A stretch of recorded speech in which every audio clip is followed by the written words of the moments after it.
Welcome and welcome back to the channel. I hope you're having a wonderful day, week, and month. Let's get into your reading. This is a tarot reading. And without further ado, let's get into it. Okay, so I'm picking up on an energy that's feeling trapped, isolated, bound by circumstances.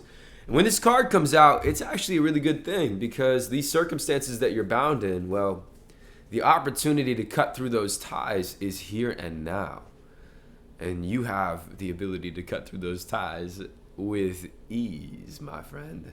My good friend of the spirit. All right, let's see what's going on. Receptivity.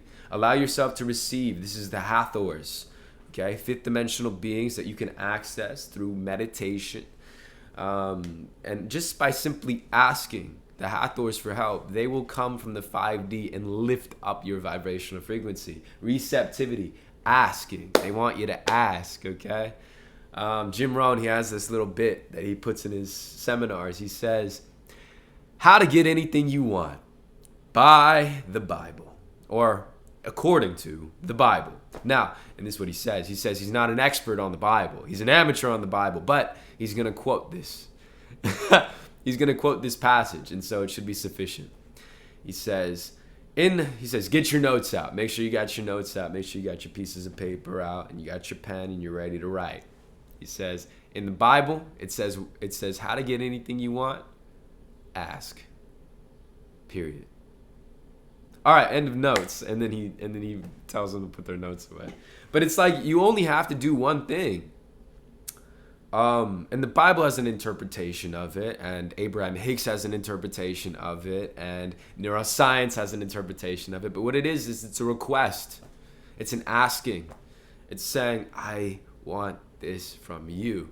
I want this thing. I desire this thing.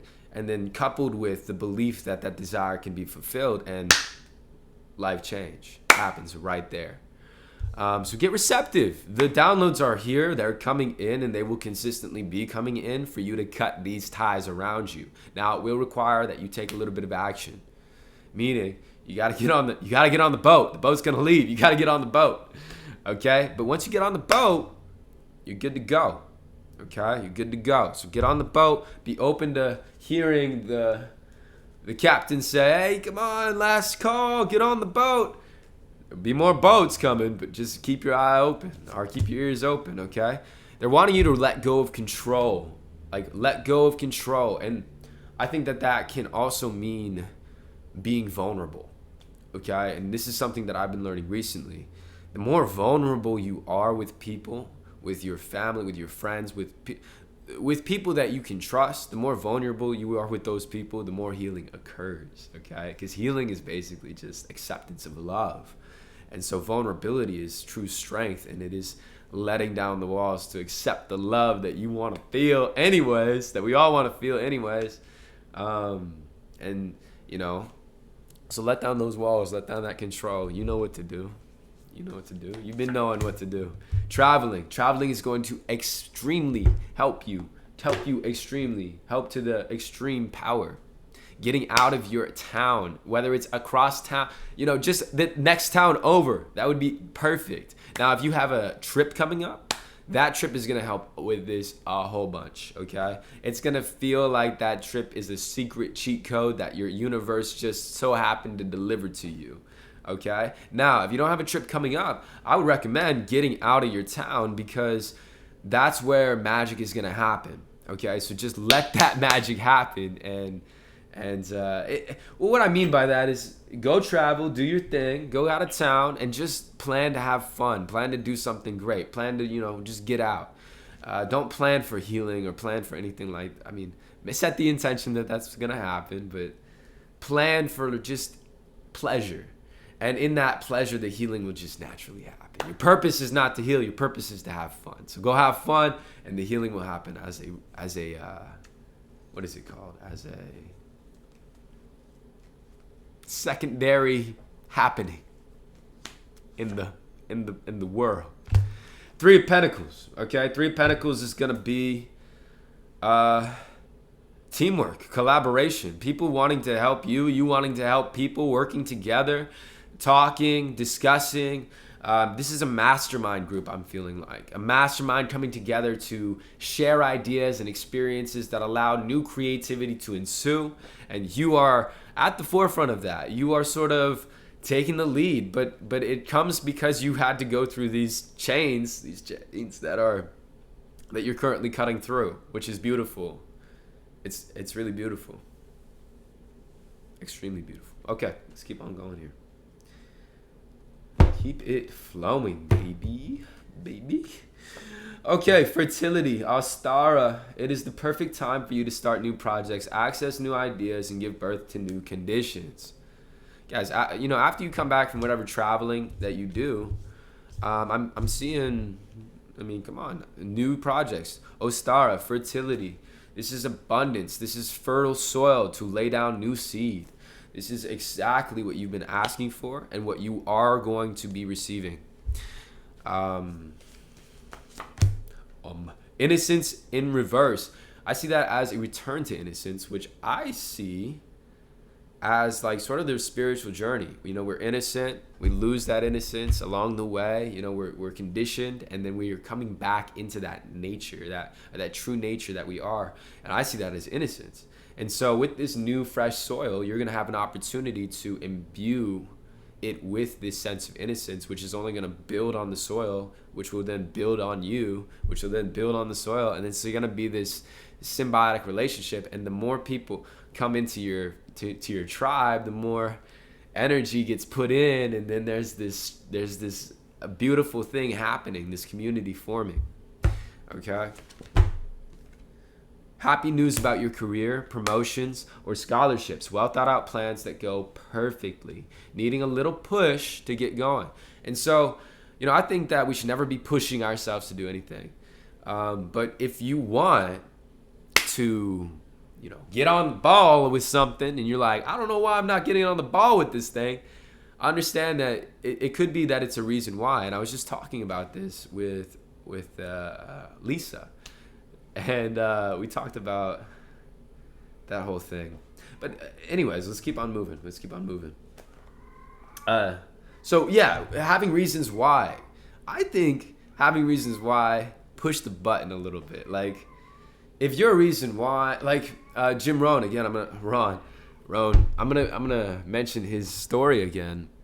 He talks about, some people have such lousy goals. It's part of his bit. Lousy goals such as, just getting enough money to pay the bills at the end of the month. He says, getting out of bed, does that really motivate you? I'm going to get out of bed, get you popped up and going. I want to get all my bills paid at the end of the month. That doesn't really get you going. What gets you going is like big goals, things that you really want, things like dreams, you know what I mean? So have some dreams, have some big goals, have some reasons why that you want to get stuff done. And it doesn't have to be societally acceptable. If your reason why is because you want to eat bonbons and watch TV and that's what you want to do, that's a powerful reason. If it's powerful enough for you, it's powerful. If your reason is that you want a new car, powerful reason right there. And as many reasons as you can add. I want a new car, and I want this, and I want to live like this, and I want my lifestyle to be this way. The more reasons you put up against yourself, you're basically just lifting yourself up out of wherever you are. And into that reason, into that goal, into that place where you want to go. Okay. Yes. Okay. Yes. Infinite supplies, Sedna. You are supplied for today and all of your tomorrows. Truly and unequivocally. The universe always provides, and it provides just as much as you need. So sit back and relax. You got nothing to worry about. Ever. And any time you feel like, there is some worries creeping in, or you're feeling like, I don't know what's going to happen, I don't know how this is going to go, just immediately use that as an opportunity to strengthen your spirituality. Use that as a reason to strengthen it. Get into worship, get into praise, get into doing the things that you do every day. Your rituals. You got it. You really do. And, there's nothing stopping you truly. There's nothing truly stopping you. There's things that are wanting to tell you that you're being stopped or held back, but that's not real. You're not being held back. Okay? And so it's important to not allow yourself to be convinced that you're being held back. Okay? I feel. Yeah, let go. Let go. Let go of results. Let go of outcomes. Let go of, all these things that are at the end. Let go of the end and let go of the beginning and just be a process person.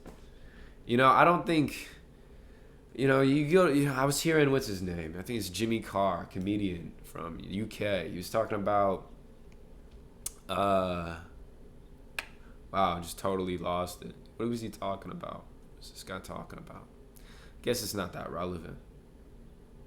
Maybe it's not that relevant. I was watching Roger Federer, and he was talking about how, you have to be very focused and make the point. Roger Federer is a famous tennis player, one of the most well-paid athletes of all time.